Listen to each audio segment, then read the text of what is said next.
أعوذ بالله من الشيطان الرجيم بسم الله الرحمن الرحيم وقتل داود جالوت وآتاه الله الملك والحكمة وعلمه مما يشاء صدق الله مولانا العظيم ما أكل أحد طعاما قط خيرا من أن يأكل من عمل يديه وإن نبي الله داود عليه السلام كان يأكل من عمل يديه صدق رسول الله لقد أحاطت بنا في كل ناحية وأظلمت جللا والحمد لله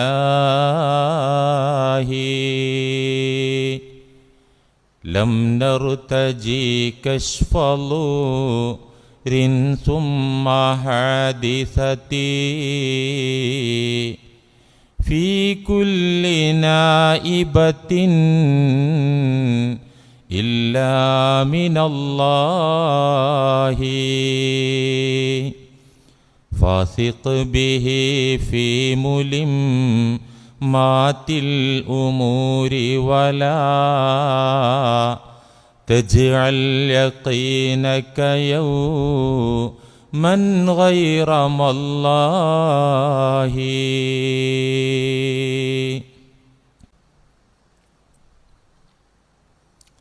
പ്രിയമുള്ള മുഅ്മിനീങ്ങളെ, സഹോദരന്മാരെ, പ്രവിശാലമായ ഒരു വിഷയമാണ് കഴിഞ്ഞയാഴ്ച നാം സംസാരിച്ചു തുടങ്ങിയത്. ആ വിഷയത്തിൻ്റെ ആമുഖം മാത്രമാണ് കഴിഞ്ഞയാഴ്ച സംസാരിച്ചു വച്ചത്. നമ്മുടെ അധ്വാനവും സമ്പാദ്യവും നന്നായിരിക്കണം, തൊഴിലും നന്നാകണം. ആ തൊഴിലിലൂടെ സമാഹരിക്കുന്ന, ഉണ്ടാക്കുന്ന, സമ്പാദിക്കുന്ന പണവും നന്നാകണം. എങ്കിലേ നമ്മുടെ ജീവിതത്തിൽ സന്തോഷവും സമാധാനവും സുഖവും നമുക്ക് അനുഭവിക്കാനാകൂ. എങ്കിലേ നമ്മുടെ സുഹൃതങ്ങൾ, പുണ്യകർമ്മങ്ങൾ, ഇബാദത്തുകൾ, നന്മകൾ സ്വീകാര്യമാകൂ. എങ്കിലേ നമ്മുടെ ഇഹപര ജീവിതം വിജയപ്രദമാവുകയുള്ളൂ.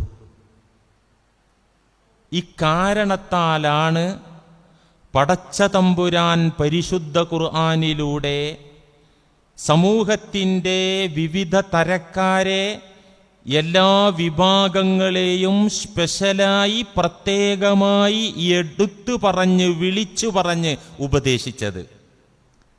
അംബിയാ മുർസലുകളെ വിളിച്ചു പറഞ്ഞ് അല്ലാഹു ഉപദേശിച്ചു. സത്യവിശ്വാസികളെ മറ്റൊരിടത്ത് ഖുർആനിൽ വിളിച്ചു പറഞ്ഞുകൊണ്ട് ഉപദേശിച്ചു. കോമണായി മൊത്തത്തിൽ മാനവ മക്കളെ, മനുഷ്യവർഗത്തെ വിളിച്ചു പറഞ്ഞുകൊണ്ട് ഉപദേശിച്ചു. എന്ത്?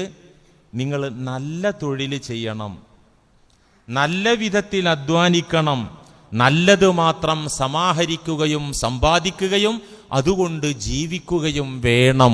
എങ്കിലേ നിങ്ങൾക്ക് രക്ഷ കിട്ടൂ, എങ്കിലേ നിങ്ങളുടെ പുണ്യകർമ്മങ്ങൾ നിലനിൽക്കുകയുള്ളൂ എന്ന് അല്ലാഹു പ്രത്യേകം പ്രത്യേകം പേരെടുത്ത് വിളിച്ച് ഉപദേശിക്കാൻ. ഇതിൽ നിന്ന് തന്നെ ഈ വിഷയത്തിൻ്റെ പ്രാധാന്യം നമുക്ക് ഊഹിക്കാം, മനസ്സിലാക്കാം. മുഅ്മിനീങ്ങളെ, ചില ആളുകൾക്ക് തെറ്റിദ്ധാരണ പറ്റി, അവർ തെറ്റിദ്ധരിച്ചുപോയി. എന്താണ് തെറ്റിദ്ധാരണ? പണമുണ്ടാക്കുമ്പോൾ ചില്ലറ വളവും തിരിവൊക്കെ കാണും.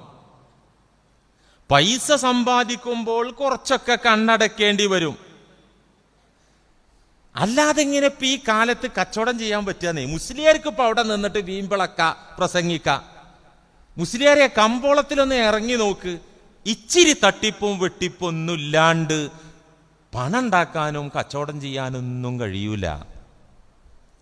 അതുകൊണ്ട് തന്നെ ധനാഗമന മാർഗത്തിൽ, ബിസിനസ്സിൽ, തൊഴിലിൽ ചില്ലറ വളവും തിരിവും പോരായ്മകളും കുറ്റങ്ങളും കുറവുകളൊക്കെ സ്വാഭാവികമാണ്. അതൊക്കെ സംഭവിക്കും.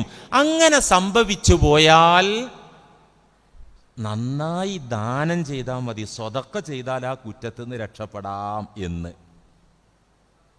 എന്ത് ഉണ്ടാക്കുന്നത് എങ്ങനെയെങ്കിലും ഉണ്ടാക്കുക, സമ്പാദിക്കുക, എന്നിട്ട് അതിൽ നിന്നൊരു വിഹിതം പാവങ്ങൾക്കാണ്ട് ദാനം ചെയ്താൽ ആ കുറ്റത്തിൽ നിന്ന് റിലീസാകുമല്ലോ, ആ കുറ്റത്തിൽ നിന്ന് രക്ഷപ്പെടാൻ പറ്റുമല്ലോ.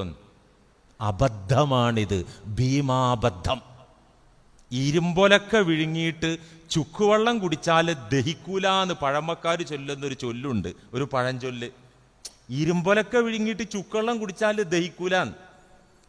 ഇതുപോലെ ഹറാമു കൊണ്ട് സമ്പാദിച്ച പണം സ്വതക്ക ചെയ്താൽ ഒരു ഫലവും അതുകൊണ്ടുണ്ടാവുകയില്ല.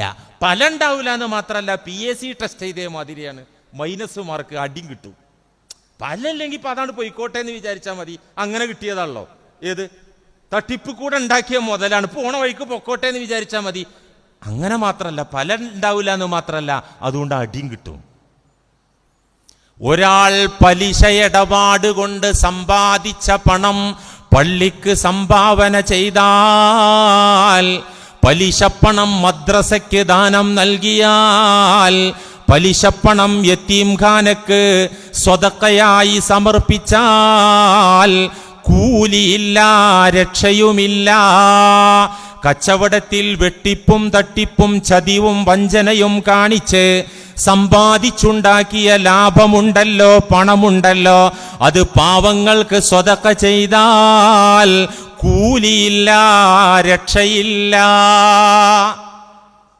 ഈ കാര്യം മുത്ത് മുഹമ്മദ് മുസ്തഫ സ്വല്ലല്ലാഹു അലൈഹി വസല്ലമ തങ്ങള് സ്പഷ്ടമായി കൃത്യമായി വിശദീകരിച്ചു തന്നിട്ടുണ്ട്.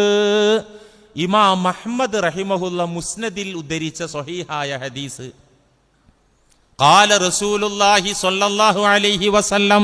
കേൾക്കണം കേട്ടോ, ഇതൊന്നും കേൾക്കാതെ പോകരുത്. നിങ്ങൾക്കൊക്കെ തൊഴിലുണ്ട്, ഇടപാടുണ്ട്, കച്ചവടമുണ്ട്, അതില്ലാത്ത ആരുമില്ലല്ലോ. ഇതൊക്കെ നമുക്ക് ഇബാദത്താക്കി മാറ്റണം. ഈ വിഷയം കഴിയുമ്പോഴേക്ക് അല്ലാഹു തൗഫീഖ് നൽകട്ടെ. ഖബർ ചെന്നിട്ട് ആ കച്ചവടം ചെയ്തിന്ന് ഇങ്ങനെ കൂലി മേടിച്ചെടുക്കുക. മഹ്ശറിൽ ആ കച്ചവടം ചെയ്ത കാരണത്താൽ ശുഹദാക്കളുടെ, നബിമാരുടെ ചാരത്ത് ചെന്നണഞ്ഞ അവരുടെ കൂട്ടത്തിൽ ഒരു മെമ്പറാകുക.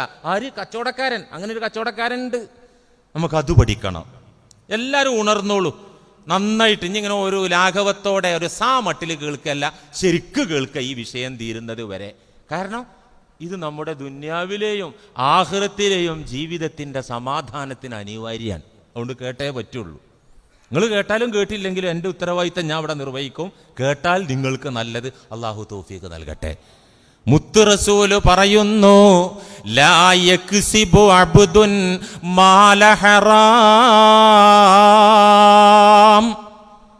അള്ളാഹുവിൻ്റെ ഒരു അടിമയായ മനുഷ്യൻ ഹറാമായ നിലക്ക് പണം സമ്പാദിക്കുന്നു. പലിശയാവട്ടെ, കച്ചവടത്തിലെ തട്ടിപ്പാകട്ടെ, മറ്റു വഞ്ചനാമാർഗങ്ങളാകട്ടെ, ഏത് റൂട്ടിലാണെങ്കിലും ഹറാമായ മാർഗത്തിൽ പണം ഉണ്ടാക്കുന്നു. എന്നിട്ടോ 3 കാര്യങ്ങൾ ആ പണം ഉപയോഗപ്പെടുത്തുന്ന ഓപ്ഷൻസുകൾ റസൂലുള്ളാഹി സ്വല്ലല്ലാഹി അലൈഹി വസല്ലം പറയുന്നു. ഈ ഹറാമ് സമ്പാദിച്ച് 3 നിലക്ക് അത് കൈകാര്യം ചെയ്യുന്നു. 3 നിലക്ക് കൈകാര്യം ചെയ്താലും അപകടമാണ്, അടിയാണ്. ഒന്നാമത് റസൂലുള്ള പറഞ്ഞത് ദാനം ചെയ്യാൻ. ഹറാമ് സമ്പാദിച്ച് സംഭാവന ചെയ്യുക, സ്വതക്ക ചെയ്യുക. ഫയതസദ്ദഖു മിൻഹു ഫലാ യുഖ്ബല മിൻഹു. നിഷിദ്ധ മാർഗത്തിലൂടെ, അരുതാത്ത രൂപങ്ങളിലൂടെ പണം സമ്പാദിച്ചുകൊണ്ട് ഫയതസദ്ദഖു മിൻഹു, അതിൽ നിന്ന് ദാനം ചെയ്താൽ ഫലാ യുഖ്ബല മിൻഹു, അത് സ്വീകരിക്കപ്പെടുന്ന പ്രശ്നമില്ല. അള്ളാഹു അത് എടുക്കുന്ന പ്രശ്നമേ ഇല്ല. ആ കള്ള കറൻസി അള്ളാഹ്ക്ക് ആവശ്യമല്ല. അപ്പൊ സ്വതക്ക ചെയ്താൽ അള്ളാഹ് എടുക്കൂല. രണ്ടാമത്തേത് വലാ യുൻഫിഖു മിൻഹു ഫയുബാരിക ലഹു ഫീഹി. സ്വതക്ക ചെയ്തില്ല, പിന്നെ എന്ത് ചെയ്തു? ചെലവഴിച്ചു. സ്വന്തം കാര്യത്തിന് ചെലവഴിച്ചു, കുടുംബത്തിന്റെയും മക്കളുടെയും കാര്യത്തിൽ ചെലവഴിച്ചു. ഫലാ യുൻഫിഖു മിൻഹു, അതിൽ നിന്ന് ചെലവഴിച്ചാൽ ഫയുബാരിക ലഹു ഫീഹി, അതിൽ ബറക്കത്ത് എന്ന് പറഞ്ഞ സംഗതി ഉണ്ടാവില്ല. ബറക്കത്ത് ഉണ്ടായില്ലെങ്കിൽ പിന്നെ സമാധാനം ഉണ്ടാവില്ല. പലിശപ്പണം, കച്ചവടം, റോങ് കച്ചവടത്തിലൂടെ സമ്പാദിച്ച പണം, അതുകൊണ്ട് ആഹാരം വാങ്ങി, വസ്ത്രം വാങ്ങി, വീട് വാങ്ങി, വണ്ടി വാങ്ങി, ചികിത്സക്കും മരുന്നിനും ഉപയോഗപ്പെടുത്തി, മക്കളുടെ വിദ്യാഭ്യാസ കാര്യങ്ങൾക്ക് വേണ്ടി ചിലവഴിച്ചാൽ ഫയുബാരിക ലഹു ഫീ, അതുകൊണ്ട് സമാധാനവും സ്വസ്ഥതയും ഉണ്ടാവില്ല. അപ്പൊ സ്വന്തം കാര്യത്തിനും കുടുംബത്തിനും ഈ ഹറാമ് ചെലവഴിച്ച സമാധാനം ഉണ്ടാവില്ല. ദാനം ചെയ്താൽ സ്വീകരിക്കൂല. മൂന്നാമത്തെ ഒരു ഓപ്ഷൻ എന്താണ്? നിക്ഷേപമാക്കി വെക്കുക. ഈ പലിശപ്പണം മുഴുവൻ ഉണ്ടാക്കി വെച്ചിട്ട് അത് ബാങ്കിലിട്ടു, ഇൻവെസ്റ്റ് ചെയ്തു. എന്തിന്? എൻ്റെ മൂക്കിൽ പഞ്ഞു കയറിയാൽ പിള്ളേർക്ക് എടുക്കാലോ. എൻ്റെ മക്കളെ ഭാവി സേഫ്റ്റി ആവുമല്ലോ, സുരക്ഷിതമാകുമല്ലോ അവരുടെ ജീവിതം. അങ്ങനെ അത് നിക്ഷേപമാക്കി വെച്ചാൽ ഇല്ലാ കാന സാദഹു ഇലന്നാർ, നിക്ഷേപമാക്കി വെച്ച തന്തക്കും മക്കൾക്കും ആ ധനം നരകത്തിലേക്കുള്ള ഇന്ധനമായി മാറുമെന്ന് മുഹമ്മദ് മുസ്തഫ. വലാ യത്റുകുഹു ഖൽഫ ളഹ്രിഹി, ഹറാമായ പണം ദാനം ചെയ്തില്ല, ഫുഡിനും വസ്ത്രത്തിനും വണ്ടിക്കും വീടിനും വിദ്യാഭ്യാസത്തിനും ചികിത്സ കൊടുത്തില്ല. പിന്നെ എന്ത് ചെയ്തു? വലാ യത്റുകുഹു ഖൽഫ ളഹ്രിഹി, അത് നിക്ഷേപമാക്കി സൂക്ഷിച്ചു വെച്ചു. ഒരാളെ കൈവശം, അല്ലെങ്കിൽ വീട്ടിലെ ലോക്കറിയിൽ, സെൽഫിൽ, അല്ലെങ്കിൽ ബാങ്കിൽ കൊണ്ടുപോയി നിക്ഷേപമാക്കിയാൽ ഇല്ലാ കാന സാദഹു ഇലന്നാർ, നരകത്തിലേക്ക് യാത്ര ചെയ്യാൻ വേണ്ട ഇന്ധനമായി, വിഭവമായി അത് മാറും. എന്തുകൊണ്ട്? ഇന്നല്ലാഹ അസ്സ വജല്ല ലാ യംഹു സയ്യിഅ ബിസയ്യിഇ, അല്ലാഹു ഒരു തിന്മയെ തിന്മ കൊണ്ട് മായ്ക്കൂല. ഒരു തിന്മ, ആ തിന്മയെ അള്ളാഹു തേച്ചു മാച്ച് കളയില്ല. എന്തുകൊണ്ട്? മറ്റൊരു തിന്മ കൊണ്ട്. ഹറാമ് കൊണ്ട് സമ്പാദിക്കുക എന്ന് പറഞ്ഞാൽ ഒരു തെമ്മാടിത്തരാ, ഒരു തിന്മയാണ്. ഹറാമ് സ്വതഖ ചെയ്യുക എന്ന് പറഞ്ഞതോ അത് വേറൊരു തെമ്മാടിത്തരാൻ. ഒരു തെമ്മാടിത്തരം കൊണ്ട് മറ്റൊരു തെമ്മാടിത്തരത്തെ അള്ളാഹു ഇല്ലായ്മ ചെയ്യില്ല. വലാകിൻ യംഹു സയ്യിഅ ബിൽ ഹസനി, ഒരു തിന്മയെ നന്മ കൊണ്ട് അള്ളാഹു മാച്ച് കളയും. നന്മകൾ എമ്പാടും ചെയ്യുമ്പോൾ ആ നന്മകൾ കാരണം തിന്മകൾ അള്ളാഹു ഡിലീറ്റ് ചെയ്ത് കളയും. ഇവിടെ രണ്ടും തിന്മയാണ്. ഹറാമ് സമ്പാദിക്കുന്നതൊരു തിന്മയാണ്, അതോടൊപ്പം ഹറാമ് കൊണ്ട് സ്വതഖ ചെയ്യുന്നത് മറ്റൊരു തിന്മയാണ്. ഖാല ബഅദുൽ ഉലമാ, ചില ജ്ഞാനികൾ പറയുന്നുണ്ട്, മൻ തസദ്ദഖ ബിമാലിൻ ഹറാമിൻ, ഒരാൾ ഹറാമായ ധനം കൊണ്ട് സ്വതഖ ചെയ്തു, ദാനം ചെയ്തു. പലിശ പൈസ പള്ളിക്ക് കൊടുത്തു, സക്കാത്തുൽ മാലിക്ക് കൊടുത്തു, യത്തീംഖാനക്ക് കൊടുത്തു, ഡയാലിസിസ് പദ്ധതിയിലേക്ക് കൊടുത്തു. വറജ സവാബ, ഈ വഴലൊന്നും കേട്ടിട്ട് മൂപ്പര് കുലുങ്ങിയിട്ടില്ല, മൂപ്പർക്ക് അതൊന്നും വിഷയമല്ല, എന്നാലും കൂലിട്ടെന്നും പറഞ്ഞിട്ട് കൊടുത്താൽ കഫറ, അയാൾ ഇസ്ലാമെന്ന് പോലും പുറത്തു പോകാൻ അത് കാരണമാവുന്നു. മനസ്സിലായില്ല? എന്താ കാരണം? അള്ളാഹ് അരുത് എന്ന് പറഞ്ഞിട്ട് വീണ്ടും ആ വഴിക്ക് വരല് ധിക്കാരാണ്. ഏതുപോലെ? കള്ളുടിക്കുമ്പോൾ ബിസ്മി എല്ലും പോലെ. ബിസ്മി ചൊല്ലല് മഅ്മൂറാൻ, ശറഅയിൽ എല്ലാ നല്ല കാര്യത്തിനും ബിസ്മി ചൊല്ലല് സുന്നത്താൻ. ഒരാൾ കള്ളുടിച്ചപ്പോൾ ബിസ്മി അല്ലി, ബോധപൂർവം ബിസ്മി അല്ലി, ബോധമില്ലാതെ ചിലപ്പോൾ വരും. മുമ്പ് കുടിയനായി പിന്നെ തൗബ ചെയ്ത് നന്നായ ഒരു ഇന്റിമേറ്റ് ഫ്രണ്ട് പെരുമ്പാവൂർക്കാരൻ സുഹൃത്ത് എന്നോടൊരു അനുഭവം പറയുന്നുണ്ട്. അവരൊരു യാത്ര പോയി, ടൂറ്, അങ്ങനെ ഒരു ബാറ് കയറി അന്ന് കുടിക്കണ കാലത്തെ. അങ്ങനെ ഇവർക്ക് ആവശ്യമുള്ളതൊക്കെ ഓർഡർ ചെയ്തപ്പോൾ ഒരു പറ്റം കാക്കാമാർ വന്നു. കാക്കാമാരെ കണ്ടാൽ തന്നെ ആ മുണ്ടും ഡ്രസ്സൊക്കെ കണ്ടാൽ അറിയുമല്ലോ. ഇവർ കയറി വന്നിട്ട് ബിയറിന് ഓർഡർ ചെയ്തു. അല്ല തടിയും മണ്ണൊക്കെയുള്ള കാക്കാമാർ കയറി ഇരുന്നിട്ട് ബിയർ കുടിച്ചിട്ട് ഇന്ന് ഒരു കാക്ക കുപ്പി ഫുള്ളായിട്ടാണ് കുടിച്ചിട്ട് ആ ഏമ്പക്കം വിട്ടിട്ട് അൽഹംദുലില്ലാ എന്നങ്ങോട്ട് പറഞ്ഞു. അത് പറഞ്ഞു കഴിഞ്ഞപ്പോഴാണ് ഇത് സ്ഥലം ബാറാണ്, കുടിച്ചത് കള്ളാന്ന് ഓർമ്മ വന്നത്. അത് ചിലപ്പോൾ ഓട്ടോമാറ്റിക്കായിട്ട് ജീവിതത്തിൽ അങ്ങനെ ശീലിച്ചതുകൊണ്ട് അങ്ങനെ വരും. അപ്പം കാഫിറാവില്ല. സാധനം മുന്നിൽ വെച്ചിട്ട് ഇത് ഹറാമാണ്, അള്ളാഹ് തരുതെന്ന് പറഞ്ഞതാണ്, പിശാചിൻ്റെ മൂത്രാണ്, എല്ലാ തിന്മയുടെയും ചാവിയാണെന്നൊക്കെ അള്ളാഹ് പറഞ്ഞു തന്നിട്ടുണ്ട്. ഈ സമയത്ത് ബിസ്മി ചൊല്ലാൻ പാടില്ല എന്നും പറഞ്ഞിട്ടുണ്ട്. ആ ബോധത്തോടെ ബിസ്മില്ല, അവൻ കാഫിറായി, മുർത്തദായി, ഇസ്ലാമിന്ന് പുറത്തു പോകാനൊരു കാരണം എന്താ? അള്ളാഹിനെ വെല്ലുവിളിക്കുന്നു അവിടെ. ഇതുപോലെ മഹാന്മാരായ ജ്ഞാനികൾ പറയുന്നു, എന്താ പറയുന്നത്? മൻ തസദ്ദഖ ബിമാലിൻ ഹറാം, ഹറാമായ പണം കൊണ്ട് സ്വതക്ക ചെയ്തു, വറജ സവാബ, ഇത് നല്ലൊരു കാര്യമാണ്, ഞാൻ കുറെ ഉണ്ടാക്കിയിട്ടുണ്ടല്ലോ, ഉണ്ടാക്കി വെച്ചത് അങ്ങനെയൊക്കെ ആണല്ലോ, അതുകൊണ്ട് എനിക്ക് കൂലി കിട്ടും, ഈ വയലു മൂലിയർ പറഞ്ഞോട്ടെ, ഞാൻ അതിങ്ങനെ ചെയ്യും. ഇങ്ങനെയാണെങ്കിൽ കഫറ, അവൻ അള്ളാഹുവിനെ ചോദ്യം ചെയ്ത കാരണത്താൽ ഇസ്ലാമിന്റെ വൃത്തത്തിൽ നിന്ന് പോലും ഔട്ടാകാൻ അത് കാരണമാകുമെന്ന് മഹാന്മാരായ ജ്ഞാനികൾ ഹദീസിന്റെ അടിസ്ഥാനത്തിൽ പഠിപ്പിക്കുന്നു. ചുരുക്കി പറഞ്ഞാൽ കൂട്ടരെ, നമ്മൾ ഹറാമ് സമ്പാദിച്ച് എന്ത് ചെയ്താലും രക്ഷയില്ല, എന്ത് ചെയ്താലും രക്ഷയില്ല. ചെലവാക്കിയാലും രക്ഷയില്ല, എടുത്തു വെച്ചാലും രക്ഷയില്ല, ദാനം ചെയ്താലും രക്ഷയില്ല. ഇമാം ത്വബറാനി ഉദ്ധരിച്ച സ്വഹീഹായ ഒരു ഹദീസിൽ കാണാം, മൻ കസബ ബിമാലിൻ ഹറാം, ഒരാൾ ഹറാമായ ധനം സമാഹരിച്ചു, സമ്പാദിച്ചു, ഫഅഅതഖ മിൻഹു, ഈ ഹറാമായ പൈസ കൊണ്ട് അടിമയെ മോചിപ്പിച്ചു. ഇസ്ലാമിൽ ഏറ്റവും പുണ്യമുള്ളൊരു കാര്യം അടിമാമോചനം. ഇന്നിപ്പോൾ അതില്ല, അടിമ ഉടമയൊന്നും വേണ്ട, അള്ളാന്റെ തീരുമാനം. പക്ഷേ അന്നത്തെ അറേബ്യൻ കൾച്ചറിൽ അതൊക്കെ ഉണ്ടായിരുന്നു. ഒറ്റടിക്ക് നിരോധിക്കാൻ വയ്യ, എന്തിനും ഒറ്റടിക്കൊരു തീരുമാനം കൊടുത്താൽ നടക്കൂലല്ലോ. ഇപ്പൊ നമ്മുടെ ഗതാഗത വകുപ്പ് മന്ത്രി ഇക്കണക്കിന് ഇവിടെ ആക്സിഡന്റും പ്രശ്നമൊക്കെ ഉണ്ടായപ്പോൾ ഈ ഡ്രൈവിംഗ് ലൈസൻസ് പദ്ധതി ഒരു പുനരാവിഷ്കരിക്കണം, ഒന്നുകൂടെ ശാസ്ത്രീയാക്കണം തീരുമാനിച്ചപ്പോൾ ഭയങ്കര സമരം. അപ്പം അതിൻ്റെ പേരിൽ ഒന്നും എടുത്തു ചാടിയാൽ നടക്കൂല, സമൂഹം അക്സെപ്റ്റ് ചെയ്യൂല. അള്ളാന്റെ റസൂല് ഘട്ടം ഘട്ടമായിട്ട് നിരോധിക്കാൻ തീരുമാനിച്ചു. ഒരാളൊരു അറാമ്പർപ്പ് ഗുരുതരമായ തെറ്റ് ചെയ്താൽ പോലും ആ കുറ്റത്തുനിന്ന് അള്ളാഹുവിൽ നിന്ന് രക്ഷ കിട്ടാൻ അടിമയെ മോചിപ്പിക്കാനാ പറഞ്ഞേ. അങ്ങനെ ഈ ഹറാമ് സമ്പാദിച്ച് വലിയ പുണ്യകർമ്മമാണ് അടിമയെ മോചിപ്പിക്കൽ, അത് ചെയ്തു. അള്ളാന്റെ റസൂല് പറയുന്നു, കുടുംബ ബന്ധം ചേർത്തു, പലിശ പണം കൊണ്ട് കുടുംബ ബന്ധം ചേർത്തു, തട്ടിപ്പ് നടത്തി കിട്ടിയ കാശ് കൊണ്ട് കുടുംബ ബന്ധം ചേർത്തു. പെങ്ങൾക്ക് വീടില്ല, എന്റെ പെങ്ങളല്ലേ, കൂടപ്പുറപ്പല്ലേ, ചോരല്ലേ, ഒരു വീടാണ് കയറ്റി കൊടുത്ത്. ഏതാ ഫണ്ട്? മറ്റേ ഫണ്ടാ. കൊച്ചാപ്പാന്റെ ഒരു മോന് ഹോസ്പിറ്റലിലാണ്, സർജറിക്ക് 11 ലക്ഷം, അതെന്റെ വക, എന്താ കൊടുത്തൂടെ? കാരണം മറ്റേ പൈസയാണ്.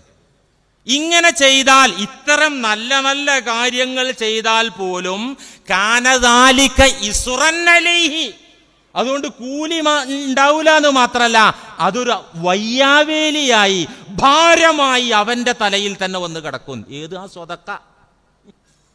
പെങ്ങൾക്ക് വീടിന് കൊടുത്ത പൈസ, കൊച്ചാപ്പാന്റെ മോന് ട്രീറ്റ്മെന്റിന് കൊടുത്ത 10 ലക്ഷം രൂപ, കാനദാലിക ഇസ്റൻ അലൈഹി, അവന്റെ തലയിൽ ഇടിത്തിയായി വരും, വയ്യാവേലിയായി വരുമെന്ന് മുഹമ്മദ് മുസ്തഫ. അതുകൊണ്ട് മുഅ്മിനീങ്ങളെ, പ്രിയപ്പെട്ട മൂവാറ്റുഴക്കാരെ, എൻ്റെ പൊന്നിക്കമാരെ, എൻ്റെ യുവ സുഹൃത്തുക്കളെ, എൻ്റെ കൊച്ചനുജന്മാരെ, നിങ്ങൾ കണ്ണും മനസ്സും തുറന്നൊന്ന് ആലോചിക്കുക. ഞാൻ തെറ്റായ 10 പൈസ ഉണ്ടാക്കണുണ്ടോ ഇല്ലേ? ഇപ്പം ആലോചിച്ചോ. ആലോചിച്ചാൽ ബർക്കത്ത് ഉണ്ടാവും, കുടുംബത്തിൽ സമാധാനം ഉണ്ടാവും, സ്വസ്ഥത ഉണ്ടാവും, സന്തോഷം ഉണ്ടാവും ഇൻഷാ അല്ലാഹ്. അതുകൊണ്ട് ഹറാമ് വർദ്ധിപ്പിച്ചിട്ട് അതുകൊണ്ട് കുറെ സ്വതക്ക ഇത് രക്ഷപ്പെടാമെന്ന വ്യാമോഹം ആർക്കും വേണ്ട.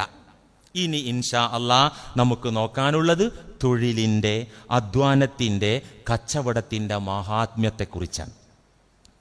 പരിശുദ്ധ ദീനുൽ ഇസ്ലാം പഠിപ്പിക്കുന്നു, സത്യസന്ധമായി തൊഴിൽ ചെയ്യുക എന്നത്, സത്യസന്ധമായി ദീനീ നിയമങ്ങൾ പാലിച്ചുകൊണ്ട് കച്ചവടം ചെയ്യുക എന്നത്, ജോലിയെടുക്കുക എന്നത് ദുനിയാവിലും ആഖിറത്തിലും പ്രതിഫലം ലഭിക്കുന്ന ഇബാദത്താണ്, പുണ്യകർമ്മമാണ്. ഇമാം ബുഖാരി റിപ്പോർട്ട് ചെയ്ത ഹദീസിൽ കാണാ, മുത്ത് റസൂലുള്ള പറയുന്നു, മാ അകല അഹദുൻ തുആമൻ ഖത്തു ഖൈറൻ മിൻ അൻ യഅകുല മിൻ അമലി യദൈഹി.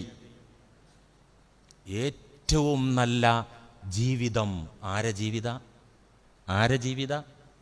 ഏറ്റവും നല്ല ശാപ്പാട് ആരെ ശാപ്പാടാ? തൊഴിൽ ചെയ്ത് ജീവിക്കുന്ന തൊഴിലാളിയുടെ ജീവിതം. മാ അകല അഹദുൻ ത്വആമൻ ഖത്തു ഖൈറൻ മിൻ അൻ യഅകുല മിൻ അമലി യദൈഹി. മാൻ പവർ കൊണ്ട് സമ്പാദിച്ച പണം, മനുഷ്യന്റെ അധ്വാനം കൊണ്ട് ആർജിച്ചെടുത്ത സമ്പത്ത്, അതുകൊണ്ട് മേടിച്ച ആഹാരം, അതിലേറെ മൂല്യമുള്ള സംശുദ്ധമായ മെച്ചപ്പെട്ട ഒരു വിഭവമില്ല, പണമില്ല, ആഹാരമില്ല. ഏറ്റവും മുന്തി നിൽക്കുന്ന പണവും ഭക്ഷണവും മിൻ അമലി യദൈഹി, തൻ്റെ തൊഴിലുകൊണ്ട് ഉണ്ടാക്കിയ പണാണ്. എന്തുകൊണ്ടാ കാരണം? അതിൽ ഹറാമും ശുബ്ഹത്തും വരാൻ സാധ്യത വളരെ കുറവാ. അത് വിയർപ്പിൻ്റെ ഫലാണ്, അത് വേദനത്തിൻ്റെ അധ്വാനത്തിൻ്റെ കൂലിയാണ്. തന്നവൻ ചിലപ്പോൾ എങ്ങനെ ഉണ്ടാക്കി നോക്കണ്ട, ഇവൻ വിയർപ്പൊഴുക്കിൻ്റെ വേദനാണല്ലോ ഈ പറ്റുന്നത്. അത് സംശുദ്ധമാണ്. ഹറാമോ ശുബ്ഹത്തോ അതിനകത്ത് വരാൻ സാധ്യത കുറവാണ്. അതുകൊണ്ട് ഏറ്റവും നല്ല പണം അധ്വാനിച്ചുണ്ടാക്കിയ പണം, അതുകൊണ്ട് മേടിക്കുന്ന ആഹാരം. തുടർന്ന് അള്ളാന്റെ റസൂല് പറയുന്നു, വ ഇന്ന നബിയല്ലാഹി ദാവൂദ അലൈഹിസ്സലാം കാന യഅകുലു മിൻ അമലി യദൈഹി. അള്ളാഹുവിന്റെ പ്രവാചകരായ ദാവൂദ് നബി അധ്വാനിച്ച് ശാപ്പാട് കഴിച്ച നബിയാണ്. എന്താ ഇപ്പം ദാവൂദ് നബിയെ മാത്രം പറയാൻ കാരണം? എന്തോരം നബിമാരുണ്ട്, അതെന്തേ കാരണം? അള്ളാഹുവിന്റെ പ്രവാചകന്മാരിൽപ്പെട്ട ദാവീദ് പ്രവാചകർ കാന യഅകുലു മിൻ അമലി യദൈഹി, അധ്വാനിച്ചാണ് ഭക്ഷണം കഴിച്ചിരുന്നത്. അത് പറയാൻ കാരണം ദാവൂദ് നബി വെറും നബി മാത്രമായിരുന്നില്ല, മഹാചക്രവർത്തി രാജാവായിരുന്നു. ഏത് രാജാവിനും ഭക്ഷണത്തിനും ജീവിതത്തിനും വേണ്ടത് പൊതു ഖജനാവിൽ നിന്ന് എടുക്കുക. പ്രധാനമന്ത്രിക്ക് ശമ്പളമില്ലേ, രാഷ്ട്രപതിക്കില്ലേ, ജീവിക്കാൻ വേണ്ടത് എമ്പാടും ഖജനാവിൽ നിന്ന് എടുക്കാം. അതിനപ്പുറം കൈയിട്ട് വരുമ്പോഴാണത് അഴിമതിയും പ്രശ്നമാകുന്നത്. ദാവൂദ് നബിക്ക് പൊതു ഖജനാവിൽ നിന്ന് എടുത്ത് ആഹാരം കഴിക്കാം, പക്ഷേ ആ നബി അത് ചെയ്തില്ല. സ്വയം അധ്വാനിച്ചുകൊണ്ട് ആഹാരം കഴിച്ചു പൂർവീകരായ ദാവൂദ് നബി എന്ന് പുണ്യനബി തങ്ങൾ നമ്മോട് പറയാണ്. എന്തായിരുന്നു ദാവൂദ് നബിയുടെ തൊഴില്? പരിശുദ്ധ ഖുർആനിൽ കാണാം, ബഖറയിലൊക്കെ കാണാം. وقتل داود جالوت وآتاه الله الملك والحكمة وعلمه مما يشاء. ദുഷ്ടനായ ജാലൂത്തിനെ, ഇസ്രായേല്യരുടെ ബദ്ധവൈരിയായ കൊടിയ ശത്രുവായ ധിക്കാരിയായ ജാലൂത്തിനെ ദാവൂദ് നബി വകവരുത്തി. വആതാഹുല്ലാഹുൽ മുൽക വൽ ഹിക്മ, ദാവൂദ് നബിക്ക് അല്ലാഹു രാജാധികാരം നൽകി. വൽ ഹിക്മത, നുബുവത്തും അറിവും നൽകി. വഅല്ലമഹു മിമ്മാ യശാ, അല്ലാഹു ഉദ്ദേശ വിദ്യകളൊക്കെ പഠിപ്പിച്ചു. അല്ലാഹ് എന്ത് വിദ്യയൊക്കെ പഠിപ്പിച്ചത്?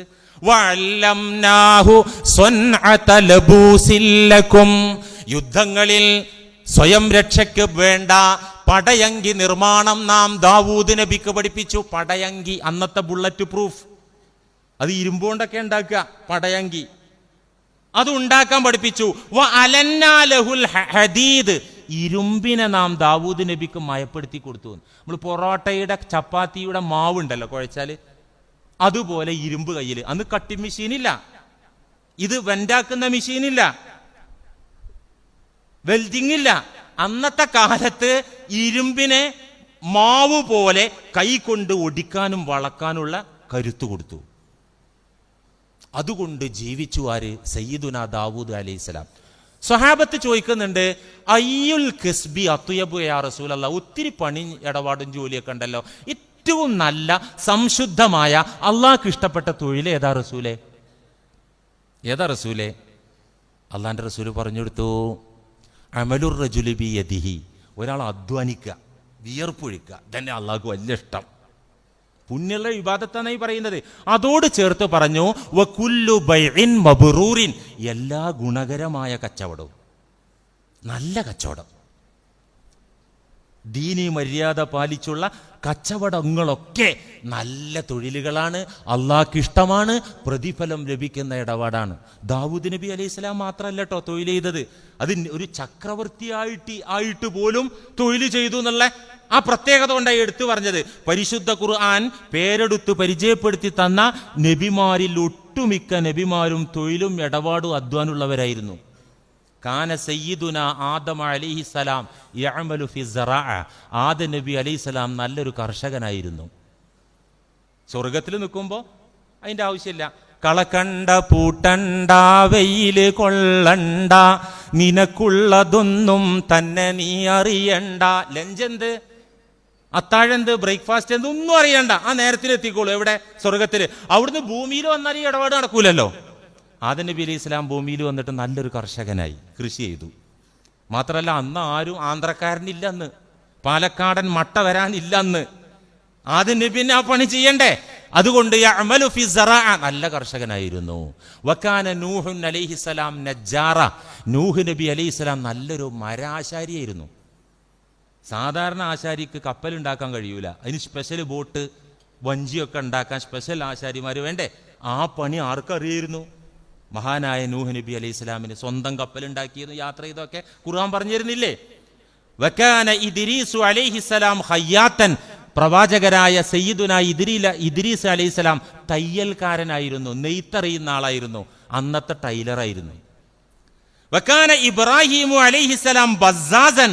സയ്യിദുന ഇബ്രാഹിം നബി അലൈഹിസ്സലാം നല്ല ഒരു വീട്ടുചരക്ക് വിൽപ്പനക്കാരൻ, വസ്ത്രവ്യാപാരിയായിരുന്നു.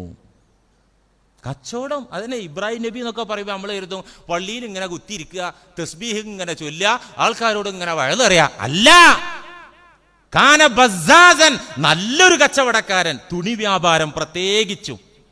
ഇബ്രാഹിം നബി അലൈഹി സ്വലാമിന് വ്യാപാരം മാത്രമല്ല, നല്ല കെട്ടിട നിർമ്മാണം അറിയായിരുന്നു. ഇല്ലെങ്കിൽ ആ പണി നടക്കുവോ? വഇദ് യർഫഉ ഇബ്രാഹീമുൽ ഖവാഇദ മിനൽ ബൈത്തി വഇസ്മാഈൽ. കഅബ മന്ദിരത്തിന്റെ പുനർനിർമ്മാണം അത് ഭായിമാരെ വിളിച്ചിട്ട് മേസിരിയായിട്ട് നിന്നിട്ട് പണിയെടുപ്പിക്കല്ലേ ചെയ്തത്. സ്വന്തം ഹെൽപ്പർ ആരാണ്? സയ്യിദുന ഇസ്മായിൽ അലൈഹിസ്സലാം. വേറെ ആരുമില്ല. പണി അറിയണ്ട, അല്ലെങ്കിൽ പടവ് അറിയോ? ആരായി പണി ചെയ്തത്? ഇബ്രാഹിം നബി അലൈഹി സ്വലാം. ഇബ്രാഹിം നബി അലൈഹി സ്വലാം, ലൂത്ത് നബി അലൈഹി സ്വലാം, ഇതിനൊക്കെ പുറമെ കർഷകരും ആയിരുന്നു. സക്കരിയ നബി അലൈഹിസ്സലാം നജ്ജാറ, ആശാരി പണി അറിയുന്ന ആളായിരുന്നു. അതുകൊണ്ട് തൊഴിലെടുത്തിരുന്നു എന്ന് സ്വഹീഹ് മുസ്ലിമിൽ റസൂലുള്ളാഹി പറയുന്നതായിട്ട് കാണാം.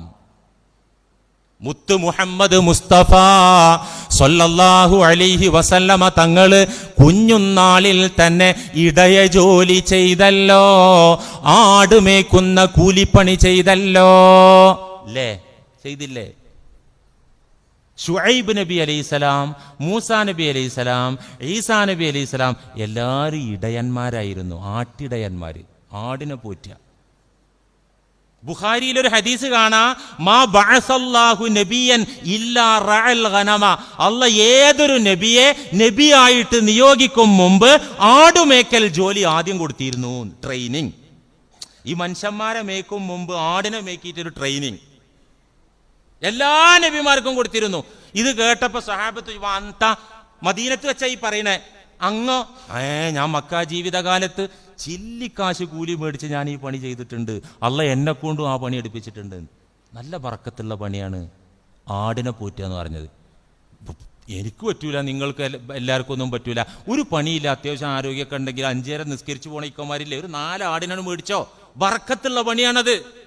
പ്രവാചകന്മാരൊക്കെ ചെയ്ത. ഇത് കേൾക്കുമ്പോൾ ഇനി സിരിയയിലേക്കോ യമൻക്കൊന്നും വണ്ടി കയറണ്ട കേട്ടോ. ഏതോ 2 പൊട്ടന്മാര് പോയിട്ട് ഈ ഉമ്മത്തിന്റെ നേരം മൊത്തം ഇവിടുന്ന് മതം മാറ്റി സിരിയയിലേക്ക് ആടുമേക്കാൻ കൊണ്ടുപോകാന്നാ. അതൊന്നും വേണ്ട, അവനവന്റെ വീട്ടിൽ വളർത്തിയാൽ മതി, എന്നാലും ആ കൂലി കിട്ടും. ബിന്യാമീന്റെ ആടുജീവിതത്തിലെ നജീബിന്റെ ആടുമേക്കലും വേണ്ട, അതും വേണ്ട. ഇപ്പം എല്ലാവരും ഇപ്പോൾ ആടുജീവിതം അതൊക്കെയുള്ള ചർച്ച. ഇക്കമാരിപ്പോൾ പറയാണ്, മകനിപ്പോൾ കുറച്ച് ഈമാൻ കൂടി എന്നാ തോന്നുന്നു ഉസ്താദ്. എന്തേ? ഏത് നേരം നോക്കിയാലും പെരിയോനെ റഹ്മാനെ എന്നിങ്ങനെ വിളിക്കുന്നുണ്ട് മോനെ. കാക്ക കരുതിവൻ ഈമാൻ മൂത്തതാണ്. അല്ല കാക്കമാരെ, അതൊരു സിനിമാ പാട്ടാ. സിനിമക്കാരൻ പാടാൻ പറഞ്ഞാൽ പാടും, അള്ളി റസൂലും പറഞ്ഞാൽ വിളിക്കൂല. ഇതൊക്കെയാണ് നമ്മളെ അവസ്ഥ. അപ്പോ നല്ല തൊഴിലാണ് ആട് വളർത്തുക എന്നത്. ഇതൊക്കെ നബിമാര് ചെയ്തതാണ്. ബിസിനസ്സോ? റസൂലുള്ളാഹി സ്വല്ലല്ലാഹു അലൈഹി വസല്ലമ തങ്ങള് നല്ല ഒരു കച്ചവടക്കാരനായിരുന്നു. ചെറുപ്പത്തിൽ തന്നെ, കൗമാരപ്രായത്തില് പിതൃവ്യൻ അബൂ ത്വാലിബിന്റെ കൂടെ ഷാമിലേക്ക് 12 വയസ്സുള്ള സമയത്ത് ആ കച്ചവടത്തിന് പോയത്. ഒരു വലിയ ആള് കച്ചവടം ചെയ്യുന്നതിലേറെ നല്ല സ്മാർട്ടായിട്ട് കച്ചവടം ചെയ്തപ്പോൾ കൊച്ചാപ്പാക്കത് വല്ലാതെ ഇഷ്ടപ്പെട്ടു. ചരിത്രത്തിൽ കാണാം.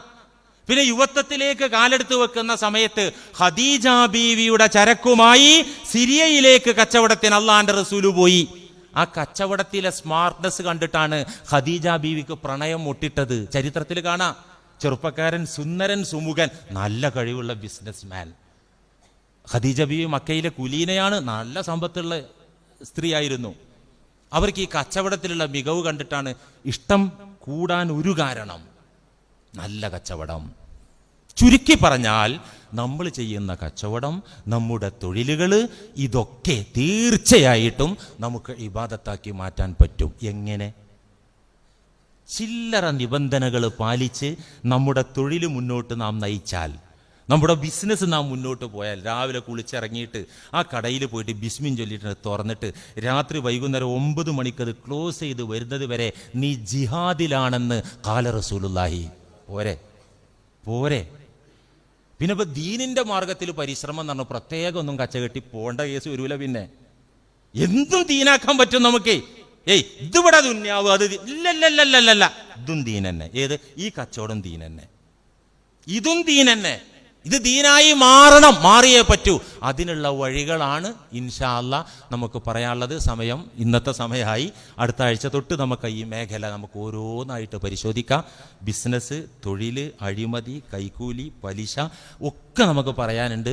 ഇത് വിശദമായി പഠിച്ചറിയുമ്പോൾ നമ്മളൊരു വലിയ ആലിം അപ്പം തന്നെ ആയി. കാരണം എന്താ അറിയോ? യഥാർത്ഥ ആലിം എന്താ? അതുകൊണ്ട് അമൽ ചെയ്യുന്ന ആളാണ്.